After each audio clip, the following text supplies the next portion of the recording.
Yes, sir, it is. Yes. Okay, thank you.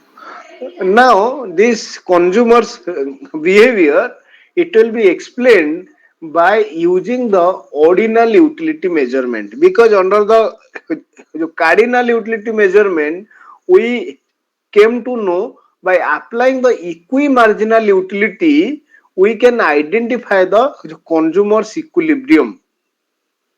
But by using ordinal utility, where utility is not measurable, how to identify the consumer's equilibrium?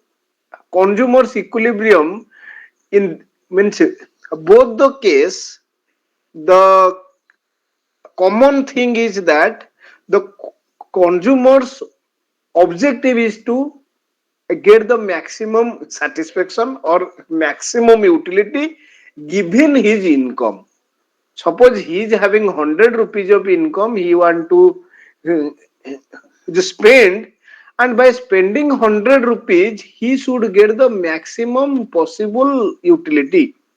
That will be the consumer's equilibrium. So under the cardinal utility, by applying the equimarginal utility, we found out the equilibrium by equalizing the marginal utility of money expenditure upon commodity X and commodity Y. Okay. Then under the ordinal utility, how to get the consumer's equilibrium? The consumer's equilibrium can be identified with the help of indifference curve and the budget line. So when we'll read this, then we can easily understand. So consumers behavior, as we already explained, the consumer always face trade-offs. Suppose you want to buy something like, suppose the mobile phone, he is having various preferences whether he should go for brand X or brand Y or brand Z. Okay, so always there will be the trade-off, and it will be the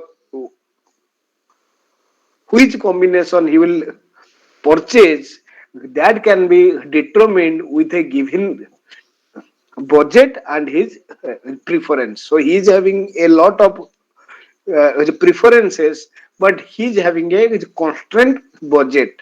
So given his budget, the consumer will decide that which combination of the commodity can provide him the maximum possible happiness. So that will be the consumer's equilibrium. Then how to find it? So in this chapter, first we'll read about the budget constraint. So which will explain you the how much the consumer can afford, how much money he can spend. Then we'll read about the indifference curve, which will explain the consumer's preferences. Preferences means that from which combination, how much utility or how much happiness he will receive, and we are ranking all his preferences through the different indifference curve. So when we'll read about indifference curve, then we can understand. Yes, anything you want to ask? No, Then we'll okay, then we'll discuss what determines how a consumer divides his or her resources or income between two goods. Okay, all these will read here. Then already we have explained that people always face trade-offs because they are having a limited budget, but they are having a unlimited preferences. Means number of preferences will be there, but limited budget will be there. So accordingly, they will always face the trade-offs. Okay, then budget constraint, which is very much important under the consumer's equilibrium through the ordinal utility measurement. So, budget constraint means what the consumer can afford. Okay, suppose you will you take a person named Hurley, and Hurley he is dividing his income between two goods as we have already taken. Suppose commodity X and commodity Y. Suppose he want to purchase two commodities, commodity X that is fish, commodity Y that is mangoes. Then suppose he want to buy 40 units of fish and 300 units of the mangoes. This is a commodity bundle. So 40x and 300 y. So here we'll say how to calculate the budget constraint. Budget constraint is the limit on the consumption bundle that a consumer can afford. So given his budget, how much the consumption bundle he can afford. Okay, so how to derive the budget constraint? In order to derive the budget constraint, we need three things. First thing is your income, how much income you have, that is called your budget.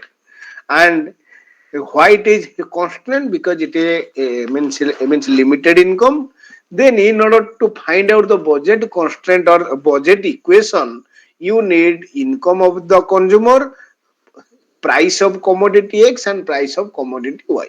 Suppose price of commodity X, that is price of the fish is $4, price of commodity Y, that is mango is $1, and the consumer is having $1,200 of income.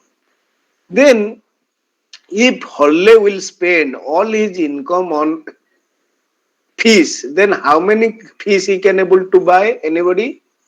300. 300. 300. Very good, very good. Because how you means you got that?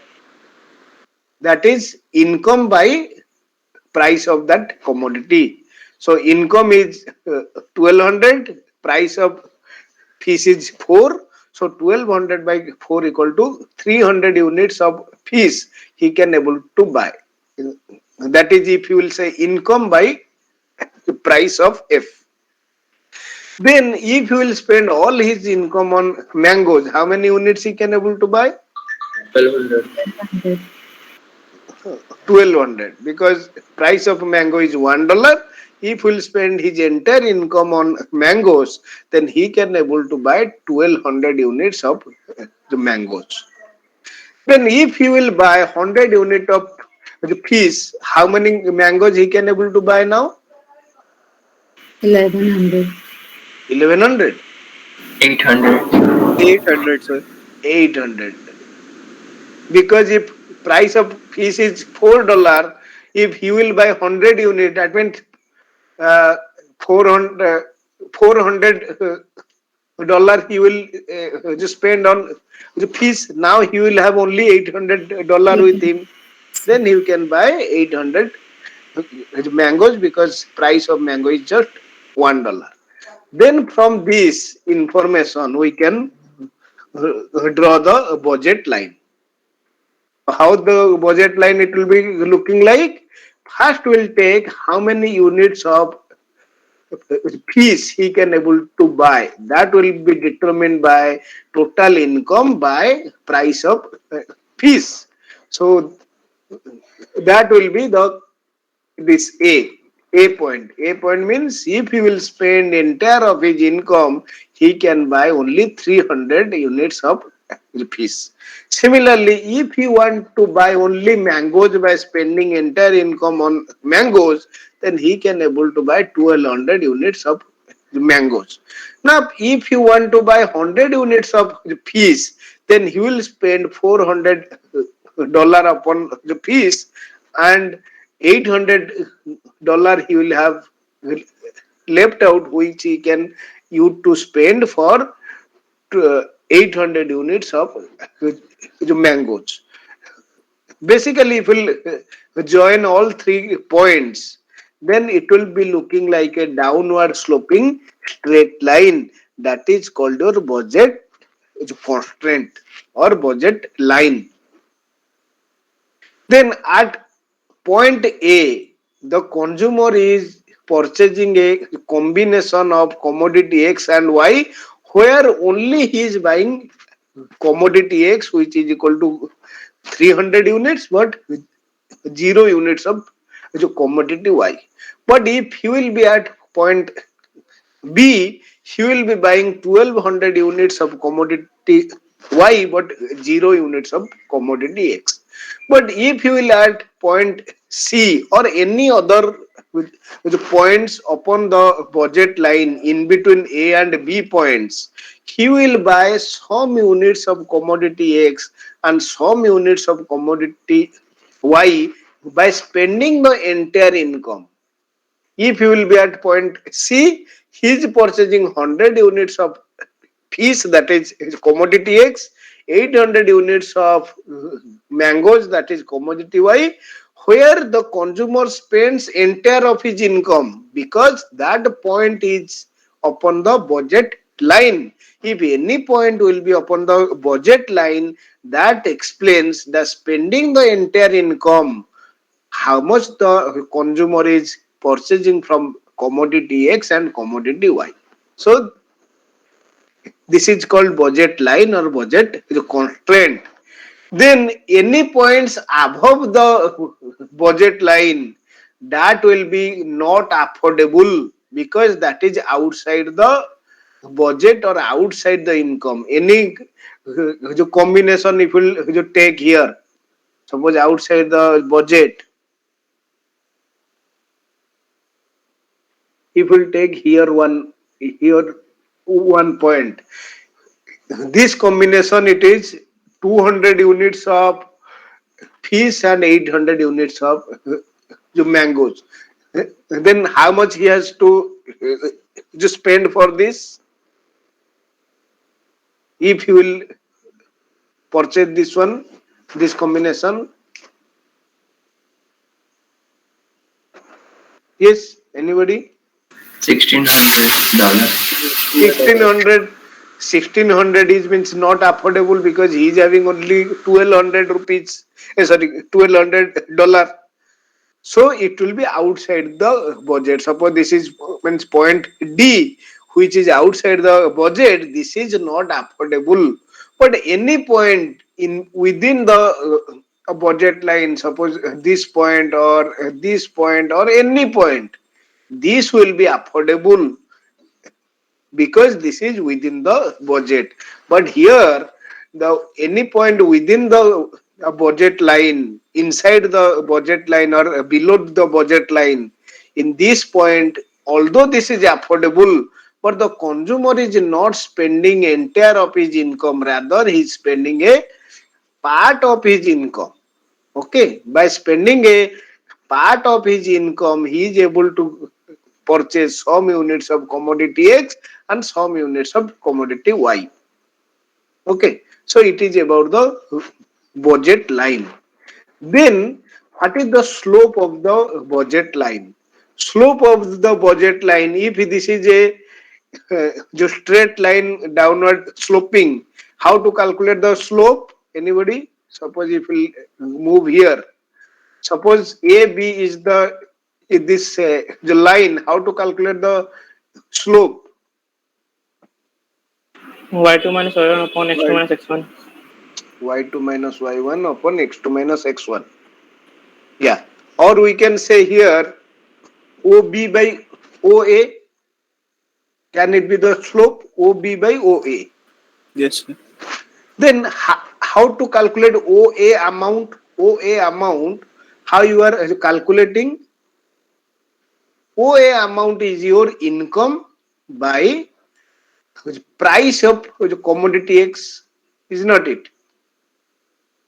How much Yes, sir. income you have, how much is the price of X. Similarly, OB amount you can able to purchase equal to how much is your income, how much is the price of commodity Y.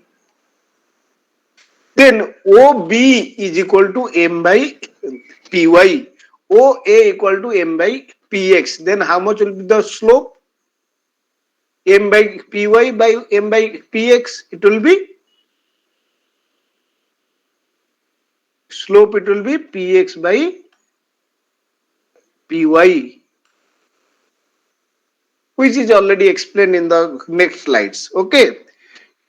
If OB amount can be purchased with M by PY, if an OA amount it is explained with M by PX, then the slope of the budget line it will be OB by OA, that is M by PY by M by PX, that is PX by PY, or ratio of price of X and Y, that is the slope of budget line. Then if we read here how much is the slope or how is the slope of this budget line, you can say between the 2 points if you are you're taking, so moving from C to D, as already someone just said, x2 minus x1 by y2 means y2 minus y1 by x2 minus x1. So change in the commodity y by change in the commodity x. So here delta y this much, this is delta x. So if he want to buy one additional unit of x, okay, how much commodity y he has to sacrifice? So if he will purchase more units of X commodity, then he will sacrifice some units of Y commodity because his budget is constrained. Here at point C, he was purchasing 100 units of X and 800 units of Y. Now, if he has to move to point D upon this budget line, then means no doubt he can purchase 50 extra units of the commodity X, but he has to sacrifice 200 units of commodity Y because price of commodity X equal to $4, price of commodity Y equal to $1. So 50 units of X is equal to 200 units of Y. Is not it? Yes, sir. Yes. So this is the slope of the budget line delta y to delta x, and delta y to delta x, which is equal to minus 4 here, because if one means one, or we can say one piece is equivalent to 4 units of mangoes, because price of one piece equal to 4, price of 4 means one mango equal to 1, so one piece can be exchanged for 4 mangoes, so which is called as the slope of the budget line, and the slope of the budget line is equal to the ratio of the price of fish and price of the mangoes, which we already derived, that is OB by OA, OB equal to M by PY, OA equal to M by PX, so OB by OA equal to PX by PY. PX is the price of the commodity X, PY is the price of commodity Y, so 4 by 1 equal to 4 mangoes per fish. That means in order to have one extra unit of fish, the consumer has to reduce 4 units of mangoes from his bundle, commodity bundle. I hope you understood the slope of the budget constraint. Yes, sir. Okay. Yes, sir. So it is important for your exam.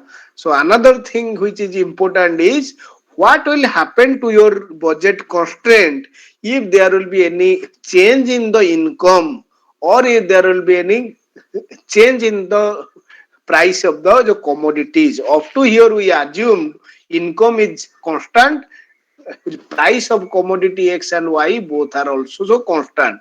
But what will happen if haulage income will reduce to $800,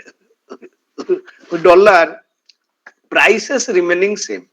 Price of commodity X is, that is $4, that will be same. Price of commodity Y, that will be $1, that will also be same. but his income reduced from 1200 to $800, then what will happen to the budget constraint?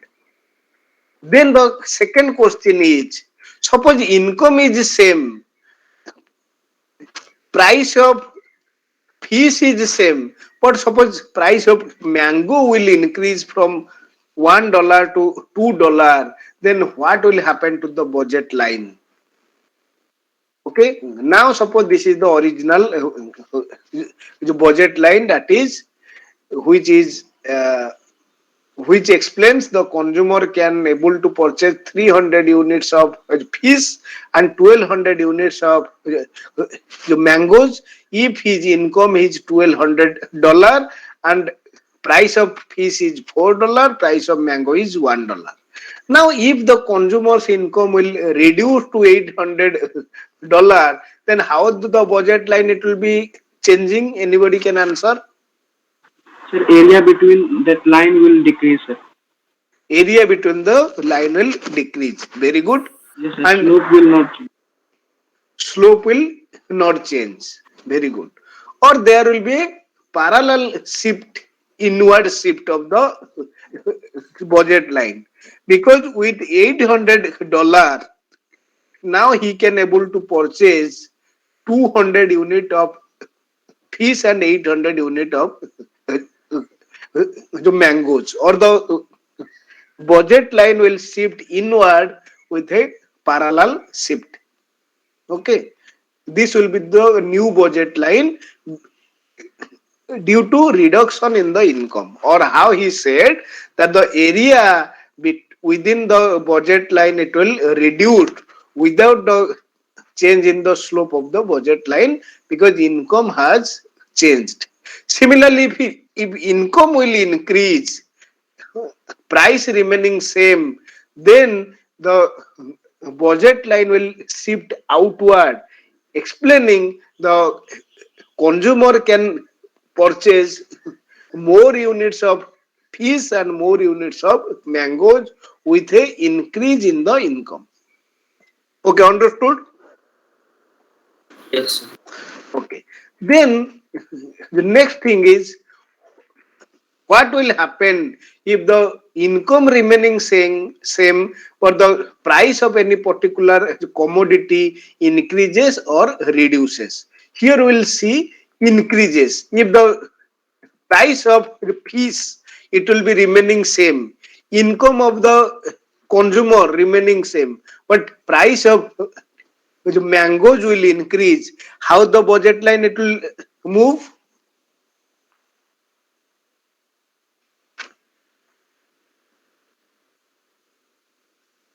It will be shifting inward in the y-axis only, because with given income and given the price of commodity X, now he can able to purchase same amount of commodity X like earlier.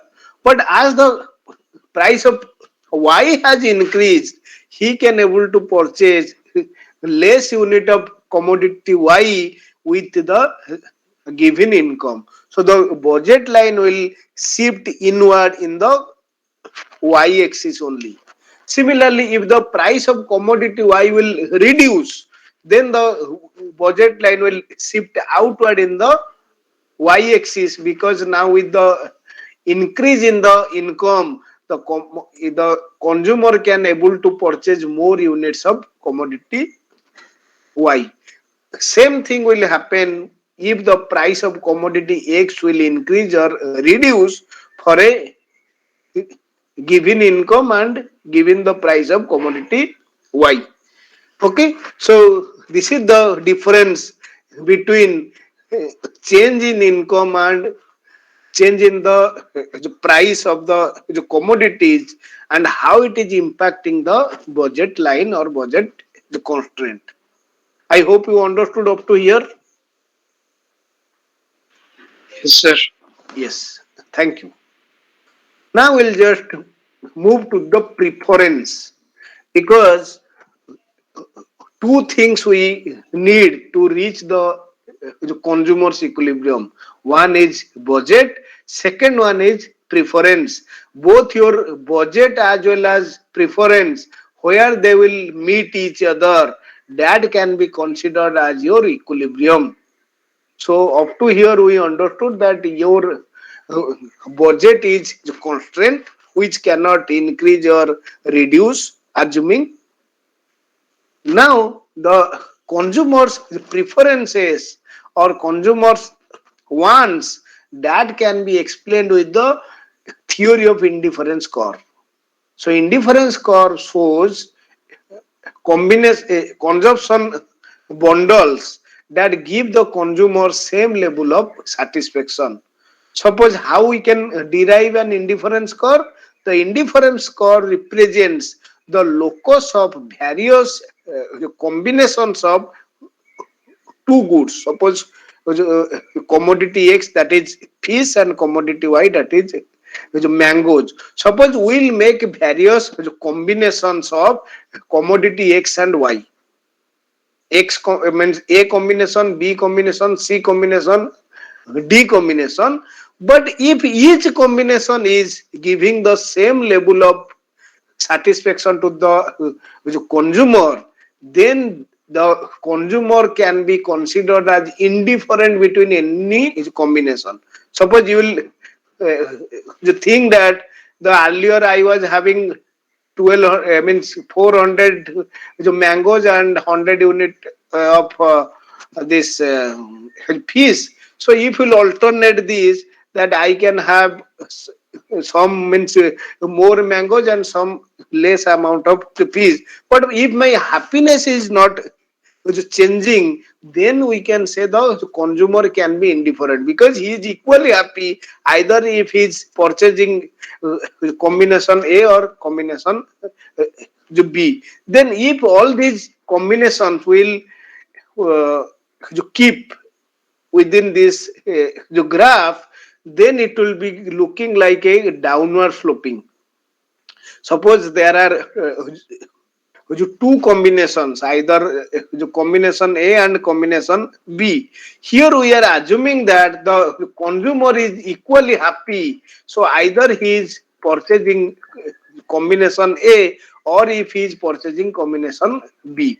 So if these combination are giving him the equal happiness, then we can say they are upon the indifference core, because the consumer is indifferent between selecting any of the combination. So here, when the consumer is at means B point, he is purchasing, suppose OX1 unit of commodity X and Y1 unit of commodity Y, X1, Y1. Now he is making another combination of XY in such a way that his happiness is not changing, so that he can either have combination A or he can either have combination B. He is equally happy. He is indifferent. He can have this combination also. He can have that combination also. Then if we'll put all these combination, then it will be looking like a downward sloping curve, which is called as indifference curve. Suppose OX2, OY2. This is another combination of commodity X and Y, where the consumer is equally satisfied, like at point B. I hope you understood.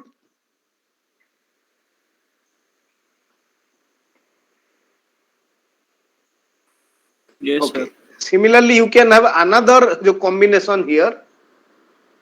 Sorry, it is not coming. Suppose here, suppose OX3, OY3. Suppose this is another combination C. So if combination C is also giving the same happiness to the consumer, that means he can go for combination A to purchase, he can go for combination B to purchase, he can also go for combination C to purchase. That means he is equally happy either he is going for combination A or B or C. Then will if we'll put all these combination, then you will say this will be looking like a downward sloping curve. That is called indifference curve, because along the indifference curve the consumer is indifferent to choose any of the combination. Okay. Now, if we'll take any other point here suppose, which is combination D, whether here the level of satisfaction it will be equal as like point A or B or C. Anybody? Whether can the consumer be equally happy? I No, mean, sir. no, because at point D he is able to buy means more of both the commodities. If and we know as per the assumption, if the consumer will have means more commodities, his level of happiness it will be more. आपके पास अगर एक mobile phone है, another mobile phone, if you are getting, your total happiness will increase. Here in between A and B, so at point A he was purchasing more units of commodity X and less unit of commodity Y. So he was having a some level of happiness. Now when he is moving to point B, so he is increasing the consumption of commodity Y, so his happiness will increase for commodity Y, but at the same time he is reducing the consumption of the commodity X. Again his happiness is reduced.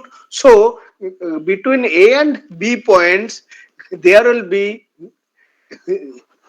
zero increment in the level of happiness, because how much happiness it is increasing because you are consuming more units of Y, that much happiness it is reduced by reducing the consumption of X. Therefore the net increase in the happiness is zero.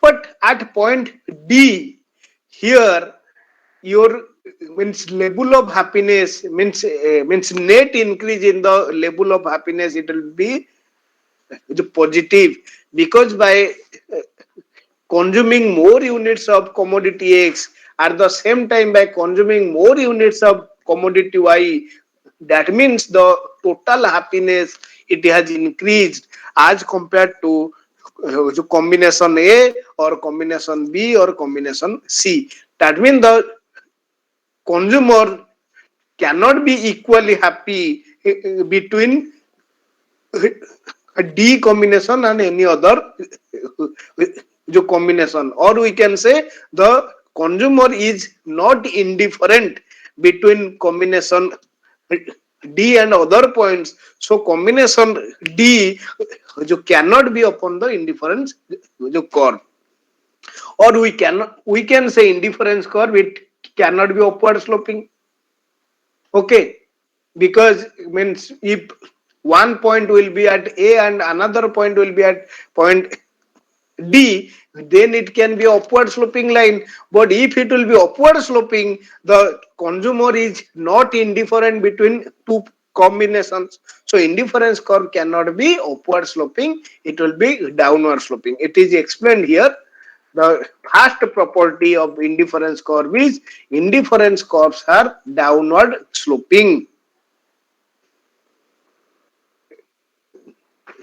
Why it is downward sloping? Because in an if in between two combinations, if the consumer moving from one combination to other combination, if he has to increase one commodity, he should reduce the other commodity so that his level of happiness will be same. His level of happiness will not increase or decrease, because of, and this can happen only if the indifference curve it will be downward sloping. If the indifference curve it will be upward sloping, then this indifferent means the level of happiness between two combination it will not be equal, because of the assumption that means more the consumer will get, more happy he will be. Okay. Second property of indifference curve is higher indifference curve represents a higher level of happiness, which is the theory of ordinal utility. We are just ranking the utility according to the position of the indifference curve. So if we'll say that the higher indifference curve, that means this is giving, that is explaining a higher level of happiness. This is the original theory behind all the ratings, all the feedback we are nowadays giving, whether you are purchasing anything from the Amazon or Flipkart, or you are traveling by Ola or Uber, they are just immediately a message will come to you how much satisfied you are. So the number it will be either in stars, 1 star to 5 star, or with numbers 1 to 10. So accordingly, you have to express your happiness. If you are extremely happy, you will give the highest star or highest means number within 1 to 10. If you are means not happy at all, you can give the lowest star or lowest number. And if you are in between happy, you can choose any number between 1 to 10, or any star between 1 star to 5 star. That is nothing but the indifference curve.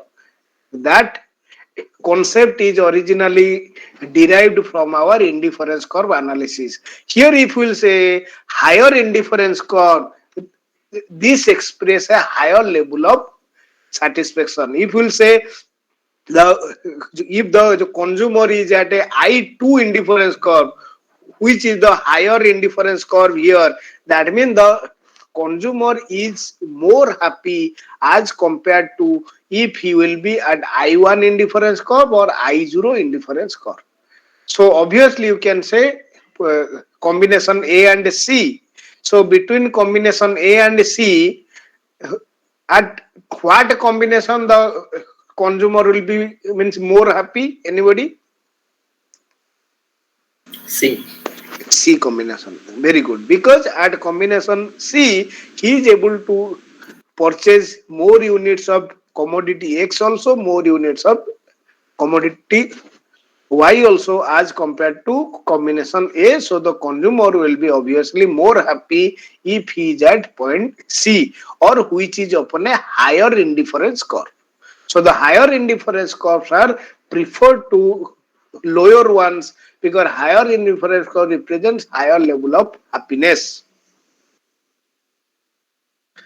Then the third property is two indifference curves cannot intersect each other, because if they will intersect each other, then our second property it will be invalid, because we cannot identify which indifference curve is higher, which indifference curve is lower, because at the intersection point both the indifference curve are representing the same level of happiness, which it is not possible as per our theory of indifference curve. So two indifference curve will not intersect each other. Okay, then the fourth property is very much important. Indifference curves are bowed inward. Bowed inward means the slope of the indifference curve will not be constant, rather it will be declining. If the slope it will be declining, in this case when you are moving from the y-axis towards the x-axis, how to tell this one, this curve? This is a convex curve. Okay, convex to the origin. So indifference curves are bowed inward, or you can say indifference curves are convex to the origin, because the slope of the indifference curve declines when you are means moving from y-axis towards the x-axis. So why it is inward, or means why the indifference curves are convex to origin, or why the slope of the indifference curves decline? Anybody can answer?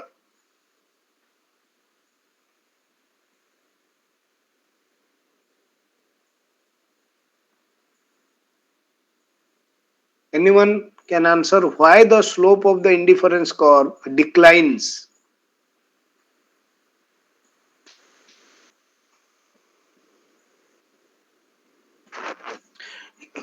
Slope of the indifference curve means what?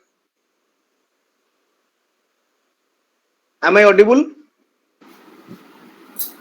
Change in y by change in x. Change in y by change in x. x का मतलब क्या है? जो commodity x. y का मतलब commodity y. Change in y by change in x means if there will be one increment in the x, or if there will be change in x unit, suppose x commodity will increase by 1 unit, how much there will be change in the commodity y, so that the level of satisfaction between two combinations, it will be equal. So here you see, if the means person is at point A, at the combination A, he is purchasing this many units of the commodity X and this much units of commodity Y. Now, if he will be at, means moving from A to B, now if he will be at point B, now he is purchasing this much unit of commodity Y and this much unit of commodity X. Now, if he is at point A, so he is purchasing more units of mangoes and less unit of fish. But when he is at point B, he is purchasing more unit of fish and less unit of the mangoes. So when the consumer is having more stock of something, okay, stock of the mango, it is higher when he is at the point A. So in order to have additional unit of the fish, he is ready to sacrifice 6 mangoes. For 1 unit of the fish, he is ready to sacrifice 6 units of the mangoes. But when his stock of mangoes reduced, now in order to have 1 extra unit of fish, now he is only ready to sacrifice 2 units of mangoes. That means here, how much he will be happy at point A, the same happiness will be at the point B, but the rate of the sacrifice, it will be different, because by sacrificing 6 mangoes, how much his happiness it will be reduced by at point A. By sacrificing 2 mangoes here, his level of happiness will also be reduced, like equal happiness. Equal happiness, it will be reduced. How? Suppose तुम्हारे पास बहुत पैसा है, suppose means 5,000 रुपया है, अगर तुमसे कोई 100 rupees means मांग लेगा, so you have no problem, you can give him, okay, 100 rupees I can give him. But when you have only 200 rupees, if somebody will ask you means 100 rupees, then you will be means your happiness can be reduced means more. Suppose 5,000 जो था, 100 rupees जो खर्चा करने के लिए तुम्हें जितना तुम्हारा हैप्पीनेस में डिफरेंस होगा, वो 200 रुपया है, 200 रुपया से 100 रुपया का जो खर्चा करने के लिए, तो हैप्पीनेस का जो डिफरेंस तो मीन्स ज्यादा होगा, है कि नहीं? So higher the stock of something, here when you are at point A, so you are having more units of mangoes but very few units of fish.